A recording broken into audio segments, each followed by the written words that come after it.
আরজি করের ঘটনা কেন, আরও অনেক ঘটনাই আমাদের চোখে আঙুল দিয়ে দেখিয়েছে যে ডাক্তার বোনকে এইভাবে নৃশংসভাবে রেপ করে খুন করার পর কিভাবে পুলিশ দিয়ে তথ্য প্রমাণ লোপাট করা যায়। কারণ উনি পুলিশ মন্ত্রী, মুখ্যমন্ত্রী, স্বাস্থ্যমন্ত্রী, স্বাস্থ্য দপ্তরে ঘটনা ঘটেছে, অর্থাৎ আরজি করে ঘটনা ঘটেছে, সেখানে প্লেস অফ অকারেন্স থেকে সমস্ত তথ্যকে কিভাবে লোপাট করে দিয়ে প্রকৃত দোষীকে আড়াল করা যায় সেটা যদি শিখতে হয়, সেটা যদি জানতে হয়, তাহলে সেটা মুখ্যমন্ত্রীর কাছ থেকে, পুলিশ মন্ত্রীর কাছ থেকেই জানতে হবে।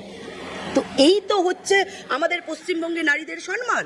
প্রত্যেক দিন ধর্ষিত হচ্ছে, লুণ্ঠিত হচ্ছে, অত্যাচারিত হচ্ছে, প্রতারিত হচ্ছে। তারপরেও মুখ্যমন্ত্রী আপনারা হাঁসখালির মেয়েটির দিকে আঙুল তুলেছিল যে ওর লাভ অ্যাফেয়ার্স ছিল, ও প্রেগনেন্ট ছিল। আমরা জানি না ওই হাঁসখালির বাচ্চা মেয়েটিকে, যেহেতু তৃণমূল করতো, তার বাবা পঞ্চায়েত প্রধান ছিল, সেই মেয়েটিকে পার্টিতে পুড়িয়ে নন রেজিস্টার্ড শ্মশানে পুড়িয়ে দেওয়া হয়েছিল। আমরা জানি না সেই মেয়েটি বেঁচে ছিল কিনা, বেঁচে থাকা অবস্থায় তাকে পুড়িয়ে দেওয়া হয়েছিল কিনা।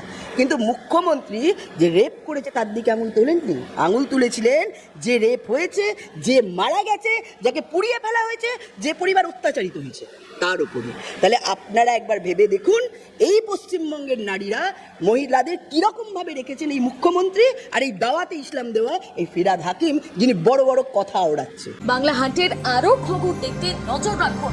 বাংলা খবর মানেই বাংলা হান্ট।